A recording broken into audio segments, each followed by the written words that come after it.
things, one of the pieces of value that I see is validation. Here's where I'm going with this.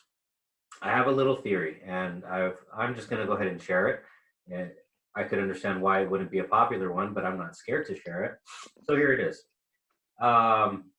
Let's go back to last October, the release of The Joker, right? Cineplexes in California, I think the LA area, definitely New York, were gearing up with police on opening night, opening weekend, right? Aurora, Colorado, I couldn't even get that out without screwing that name up, but that was horrible. And that's what I will say about that. And so, so the ramping up of all the security that weekend for The Joker back in October, I believe it was October when it was released. Obviously it brings back, the what ifs. What if this happens? What if that happens? Is something going to happen? Yeah. And then, of course, I was introduced, maybe it was new to me, maybe it was new to somebody else, it was new to me, the term incel. What's an incel? Involuntarily celibate. And okay, what's that? Well, that's one of these people that lives in their mom's basement, but, maybe they have like a bunch of pent up, like basically your classic description of your active shooter. That type of persona that we always hear about, unfortunately, mainly after a mass shooting. And so, okay, I was introduced to an incel, and we're gearing up for a movie and all the intensity of the gearing up for this one movie that weekend. And I thought, okay, first and foremost, I prayed to God, nothing happened, I didn't want anything to happen. Thank God nothing happened. And I was, up until the screen date, basically just saying, like, please let nothing happen. Just please let nothing happen, especially, we all heard how intense the story was going to be. Joaquin Phoenix, he went deep into the character. Very good actor. So we all kind of knew that it was going to be something special, something different. And that I was definitely looking forward to. The execution behind it, the thing that was going to make it special and different. So thank God nothing happened, and I'll get past that weekend now with regards to saying that. Now, I was discussing this with somebody as to, okay, what did or didn't happen when nothing happened, thank God, that weekend. Here's where I'm going with this. The value of an actor, in this case, Joaquin Phoenix, the story as a whole. Here's where this ties in. I think, and I'm not giving value to mass shooting people and then the personas that end up becoming those type of people. Not what I'm trying to do here. I'm not trying to justify it at all. And I want people to be absolutely clear about that. But what if that crowd saw that film and said, that movie acknowledges me? Maybe something that I'm going through, maybe something similar, maybe something that slightly resembles what's the name of the Joker, the character before he became the Joker? The name escapes me, actually. It's on the tip of my tongue. I'm ruining my geek cred here. This is bad. Ruining my cinema cred. Well, I know is Arthur Fleck. What if there was something that people out there connected with, and that movie actually it gave validation to somebody's existence and said, you know what, that movie sees me. Mm-hmm. That movie acknowledged me, and maybe something that I think it did. And I think there was a lot of value that Joaquin Phoenix brought through such a validation that I consider a validation. I'm not justifying, of course, yeah. That ends up becoming a mass shooter, not doing that. But what I'm saying is, that's what I think the power of that cinema and the power of that portrayal and the power of the value that Joaquin Phoenix brought to the screen in that case was not in the fact that something happened. Thank God nothing happened. The power in that was the fact, I feel the power was in the fact that nothing happened. And I think, when it comes to, I'm sorry, I didn't mean to interrupt you. Yeah, no. So just to close out on that, Eric, I mean, how many how many times, are people sitting at home just streaming, whatever platform is that they like to stream, as we're all, self-quarantining, but they're connecting to something, and also, Yeah, like, to be honest, like when there's a movie that you don't connect to, I change it. I'm like, this is crap. And until sure, you sure. find something that you do connect to, and that goes back to the power of who we are as storytellers and the value of it. Yeah. Except to most people, it's just a movie on Netflix. But to us, it's like this means the world to us to be able to affect somebody like that. Anyway, but Totally. Yeah, no, I think that, what I try to find as an actor, and as a filmmaker, when I direct or when I'm producing something and I'm, putting the pieces together, um, is I try to find, realness. I try to find. I think that there's a terrific value in portraying characters that help us to gain compassion, or maybe, to your point, help to articulate feelings that we didn't know how to articulate. Help us to explore those feelings, and in some cases even to understand them so that we don't have negative outcomes. If you understand that what what people react differently to the same stimulus, yeah, and if we understand that, that the stimulus you're feeling may be valid, and and you can see how one person might react to it in a way that brings disaster, and another person might react to it in a way that does the opposite, or that brings, uh, emotional freedom instead, with, and maybe even a greater personal strength. um, these are all valid. I mean, this is what art is. Part of what art is for is that bringing of compassion, and that bringing of self-understanding through looking in through someone else's eyes. That's why a particular song may hit you right between the eyes, because maybe it just says the words that you haven't been able to put voice to, and that's why a particular character in a film could speak to someone, because it. I mean, what I hear very frequently, thanks to a much greater breadth of representation among, um, ethnicity and sexual orientation, and so on and so on and so on. Now there's a much greater effort, as particularly big Hollywood has finally figured out that there are actually more audiences than white men. Who knew that there were other people who bought movie tickets? I don't know. I mean, many of us have been screaming for years, like, you know, hello. I mean, Hollywood was surprised when Black Panther did well. Well, most of us in the geek crowd who've been saying, when the hell are you going to make this thing? yeah. We're not only not surprised, but we were surprised that they were surprised. So, as we see this broader representation, we also see that it's much easier for people who didn't have anything that they could connect to quite as well, are now seeing people who look like them, or who were raised in similar ways, or who have dealt with similar issues that maybe weren't handled quite as well in the past by big media, are finding ways to deal with their own emotions and even become more emotionally validated, because society is in a way saying, yes, it's actually okay to feel the way you were feeling now.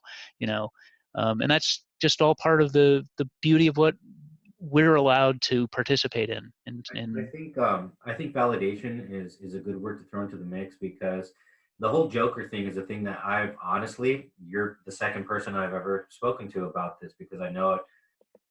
Not anymore. There's an audience out there. That's what I feel, you guys, about the magic that Joker brought to the screen, because it was more than just the film. I think socially, it reached out from, through the screen and beyond the screen, because I thought, how many people out there, who fit that prototype of Arthur Fleck, this person who was going through a lot, was a victim of sorts on many different levels. How many, and ultimately, went from victimhood to, being the bad guy, so to speak, but with reasons behind that. I thought, how many people feel validated by saying, I connect to that. Oh my God, that's my story. I went through something like that. And so I Yeah, think it's that validation that brought the magic of nothing happening that weekend. Thank God. maybe so. Maybe And, so. and Yeah. so I think now let's take that validation back to, like, for example, the local level, or the very personal level for your actors and actresses out there. One time I had an actress come to me and she says, I'm just not booking. I'm just not booking because X, Y, and Z. And I'm getting so bored, but she also tells me, I don't have a lot of money, so I can't be constantly taking classes as much as I would like. What should I do? Mm. The first thing that came to mind, Eric, I asked her, you have a cell phone?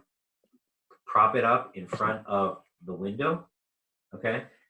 Come up with a monologue, something comedic, something sad, something dramatic. Put something out there once a day or once every other day, at least once a week, as a way of saying, as a way of having, something that you're putting on the table to offer people, a connecting point, if you will, so that the audience is out there, either filmmakers or other actresses and actors or not. So that way people out there on Facebook or whatever your platform of choice is, see, oh, this person is here and she's an actress and she exists. And so whether or not a booking comes from that, Yeah, and yeah, let's say a booking does come from that, it's going to be because this young lady, whether or not she actually followed through with it, I would hope that she did. I don't think she did, but my thing is that it's free advertising in the sense that if somebody was to sure. one of those videos that you're putting out like once a week, twice a week, 3 times a week, you're bringing that validation to yourself as an actress or an actor, by reminding people, this is who I am, this is what I do, I exist, I have value, this is what I bring to the table through your creativity. And so it comes through that validating that need or that desire to create, that you then put it out there. And I've seen a lot of stuff. We've all seen all the parodies that have popped up, on Sure. basis of toilet paper and COVID-19, etc. I mean, there's been like a mini spring of art, and because of all of this. And Sure. so I think there's a lot of value that can come from remembering that you can bring value to somebody's life, Absolutely. even if it's just a little skit or monologue on Facebook. I think it's important to remember as well, when you're faced with challenging times, um, then, part of how you can deal with it is by getting creative, especially if your whole focus of what you're most passionate about is being in the creative fields. Get creative. I mean, I tell people, if you're, and to speak to the point of someone who's not, quotes, booking, as we would say, and not getting acting gigs as often as they would like, which, I mean, there are a lot of not working actors in the world. This is not an easy industry at all. And I've been going through a period where I've had a good deal of work and a lot of things offered to me, and have ended up having to turn down a lot of things. But we all have lean periods. Even very big names go through lean periods. It's and then there are, there are a lot of actors at any given time. The majority of the actors out there are not working. It's a very tough field.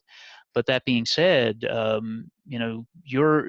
I tell people, okay, if you're in a creative field, you have to remember that whether you're an actor or a filmmaker, you're also your own entrepreneur. So get creative about your career. Get creative about how you approach it. Just as an entrepreneur will, say, hey, at a time when the internet is just starting up, I could create the biggest store in the world and start Amazon. When everyone says you're an idiot, that'll never work. Now, mind you, you do want to be aware of how you want to think it through. Think about how other people will react to things. Think about how you break too many rules and you offend people and get yourself not cast in things. But there's so much within within the ways that you can get attention and the ways that you can work your craft, that you can use your creativity to help build your career in, be creative about it. I mean, if other, I've said this many times, if you're not getting cast, learn producing. Make a movie.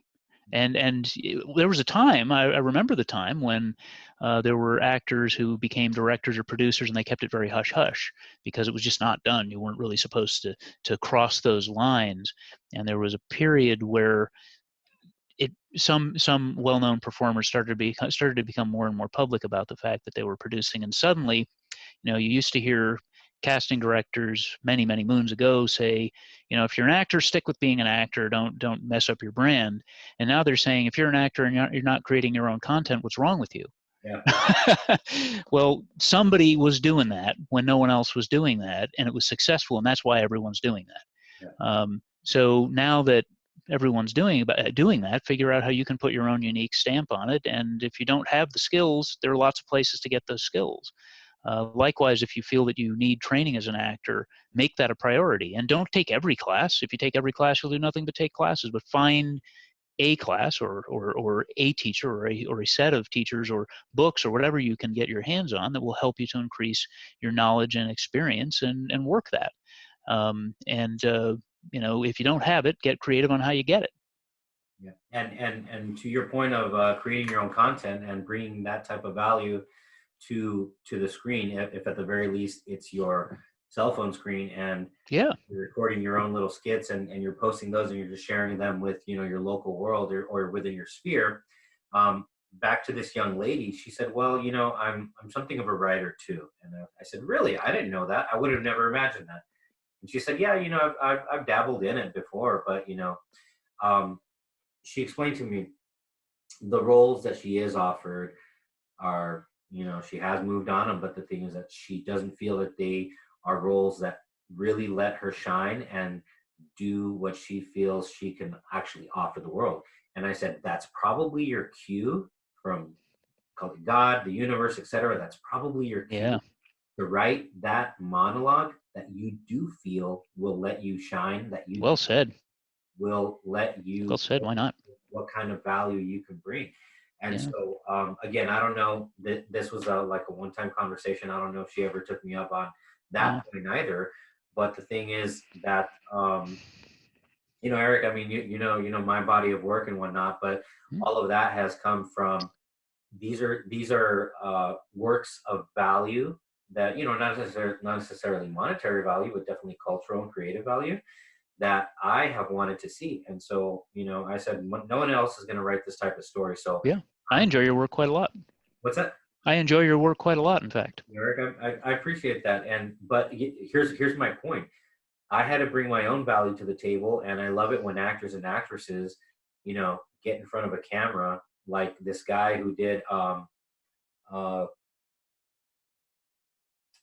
my Corona. My Corona, like, and he also did an Adele cover. He also did a Madonna cover, all on the basis of being self-isolated, right?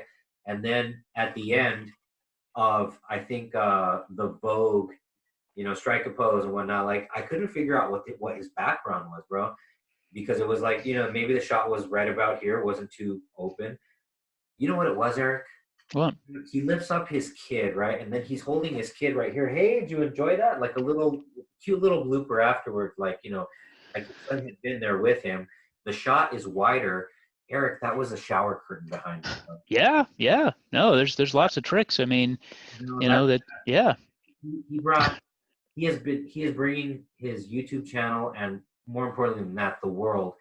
He's bringing the world so much value and so much laughter. His bathroom, yeah. Freaking bathroom doing right.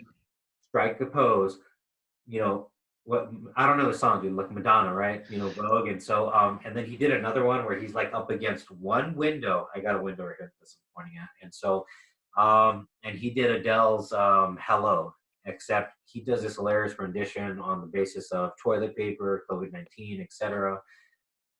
And it's like 3 different shots, 3 different locations, but the value that it's impressive, bro. It's impressive. There's a guy being really creative, I mean, that's he's using his gift.